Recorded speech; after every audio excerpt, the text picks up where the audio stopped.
Welcome to my channel. السلام علیکم۔ کہانی انجوائے کے معزز سامعین، ہمارے چینل کو لائک کریں، کومنٹس کریں اور نیو آنے والی ویڈیوز کے لیے بیل آئیکن کو پریس کریں۔ آئے چلتے ہیں آج کی دلچسپ ویڈیو کی طرف۔ ایک شخص ایک گلی سے گزر رہا تھا تو اس نے ایک مکان میں کسی کے رونے کی آواز سنی۔ اس نے ذرا غور کیا تو وہ آواز اسے کوئی 8 یا 10 سال کے بچے کی محسوس ہوئی۔ آواز میں پتہ نہیں کتنا درد تھا کہ اس شخص سے رہا نہیں گیا اور اس نے اس گھر کا دروازہ کھٹکھٹا ڈالا۔ تھوڑی دیر تک کوئی آواز نہ آئی۔ پھر اس نے کہا کوئی ہے؟ پھر بھی آواز نہ آئی تو وہ تجسس کی وجہ سے اندر داخل ہو گیا۔ کیا دیکھتا ہے کہ سامنے ایک بوڑھی ماں 10 سالہ اپنے بیٹے کو پیٹ رہی ہے اور خود بھی روتی جا رہی ہے اور اس کا بیٹا بھی رو رہا ہے۔ وہ شخص بڑا حیران ہوا اور اس نے کہا اماں جی، آپ اس بچے کو کیوں پیٹ رہی ہیں؟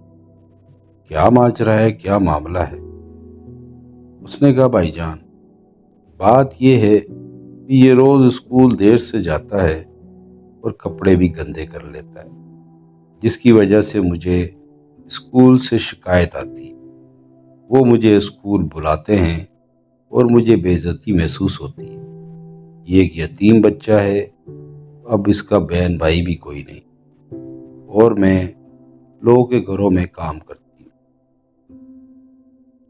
یہ سن کر اس صاحب نے ان دونوں کو تھوڑی سی تسلی دی اور سمجھایا بجھایا اور خاموشی سے اپنی راہ چل دی۔ یہ واقعہ ان کے ذہن سے نکل گیا، مگر ایک دن سبزی منڈی وہ اپنے گھر کا کچھ سامان خرید رہے تھے۔ انہوں نے اس ننھے سے 10 سالہ بچے کو وہاں دیکھا، جو اسکول کی وردی میں بغل میں ایک تھیلا لیے چپکے سبزی والوں کے آس پاس بھٹک رہا تھا۔ وہ دیکھتا جہاں کوئی سبزی گر جاتی، کسی خریدار سے گر جاتی، کسی بیوپاری سے گر جاتی، وہ اسے اٹھا کے فوراً تھیلے میں ڈال لیتا۔ جب وہ دیکھتا کہ تھیلا بھر گیا ہے تو پھر وہ ایک طرف چل پڑتا۔ اب وہ صاحب اس کی جاسوسی کرنے لگ گئے۔ وہ بڑے حیران تھے کہ اسکول کی وردی میں اور اسکول کے وقت یہ یہاں کیا کر رہا ہے۔ انہوں نے اس کی جاسوسی کی تو دیکھا کہ وہ ننھا سا بچہ ایک بڑی سبزی کی دکان کے سامنے منڈی میں اپنی ایک چھوٹی سبزی کی دکان لگائے بیٹھ گیا۔ ابھی تھوڑی ہی دیر ہوئی تھی کہ وہ بڑی دکان والا آیا، اس نے ایک لات مار کے وہ ننھی سبزی کی دکان اڑا کے رکھ دی۔ اس معصوم نے خاموشی سے اپنی دکان سمیٹی اور ذرا دور جا کے دوسری سبزی والے کے پاس بیٹھ گیا۔ وہ سبزی والا بھلا آدمی تھا، اس نے اس بچے کو کچھ نہیں کہا، مگر وہ صاحب بہت پریشان تھے کہ آخر ماجرا ہے کیا۔ وہ تھوڑی سی سبزی تھی جو جلدی ہی بک گئی اور بچہ خاموشی سے کپڑے جھاڑ کر سامنے ایک کپڑے کی دکان کی طرف چل پڑا۔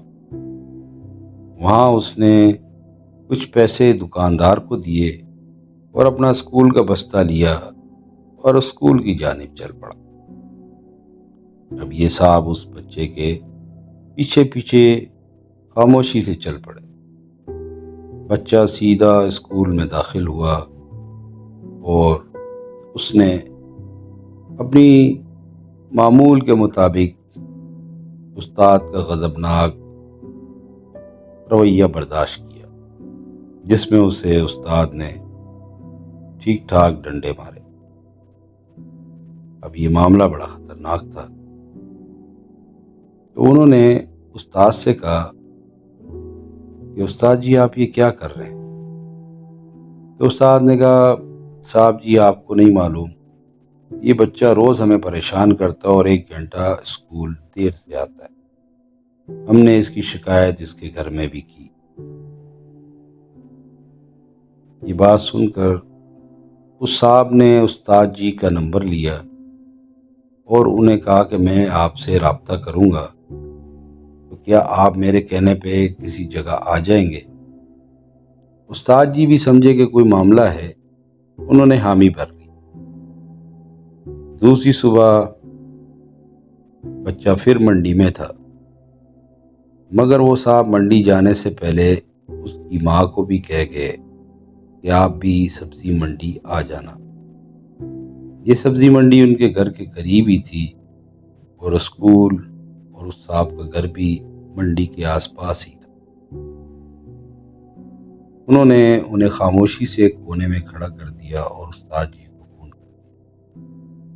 اب استاد جی یعنی کہ ہیڈ ماسٹر صاحب اور وہ صاحب اور اس بچے کی والدہ ایک کونے میں کھڑے یہ ننھے بچے کی ننھی سی دکان کا تماشا دیکھ رہے تھے۔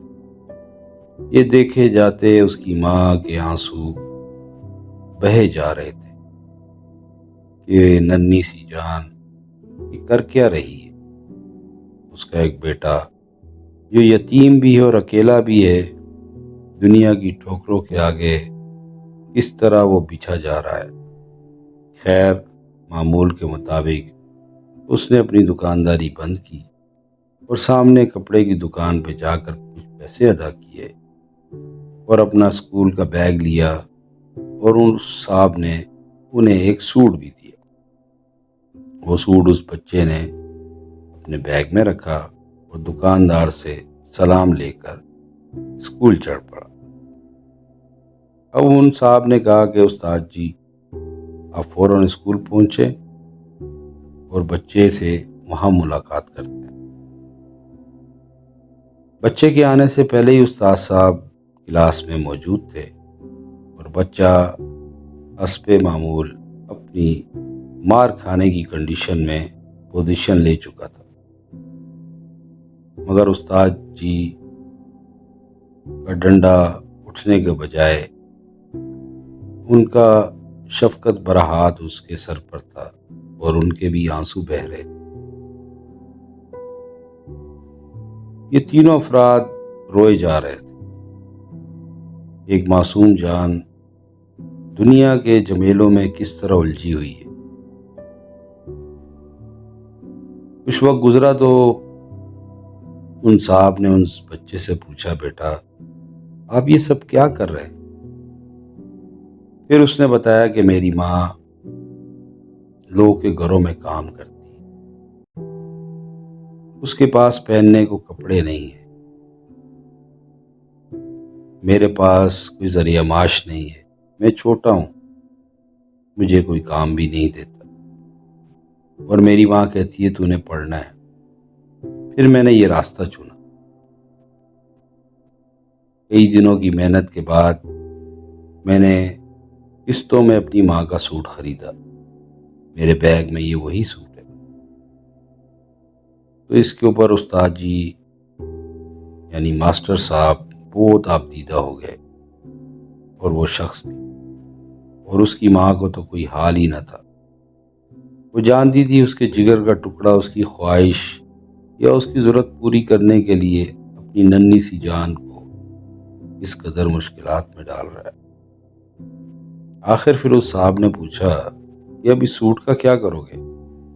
اس نے کہا صاحب کچھ نہیں، اب میں اسے درزئی یا درزن کو دوں گا، پھر اسی طرح روز کی چھوٹی سی دکان سبزی کی پھر لگاؤں گا اور قسطوں میں سلائی کے پیسے دوں گا، پھر یہ سوٹ میں اپنی ماں کو دوں گا، کیونکہ اس کی ماں وہاں تو موجود نہ تھی، وہ منڈی سے ہی گھر جا چکی تھی۔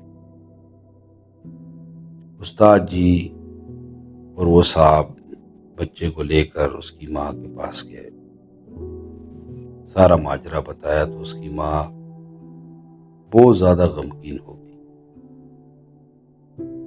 حیران تھی کہ اس کا ننھا سا بیٹا اس کے لیے کیا سوچتا ہے۔ تو دوستو، ایسے کئی معصوم بچے ہیں جو ہمارے معاشرے میں غربت کی سطح سے نیچے جا چکے ہیں۔ وہ اپنی ماؤں کی عزتوں کو بچانے میں اپنا بچپن بھی کھو چکے ہیں۔ اس لیے یہ کہانی ہے ہمارے معاشرے کی۔ اگر آپ لوگوں کو بھی اپنے آس پاس کچھ ایسے لوگ ملیں اللہ کی رضا کے لیے، آپ ان پر توجہ دیں۔ اگر یہ واقعہ، یہ کہانی آپ کو اچھی لگے تو ہمارے چینل کو لائک کریں، کومنٹس کریں، سبسکرائب کریں۔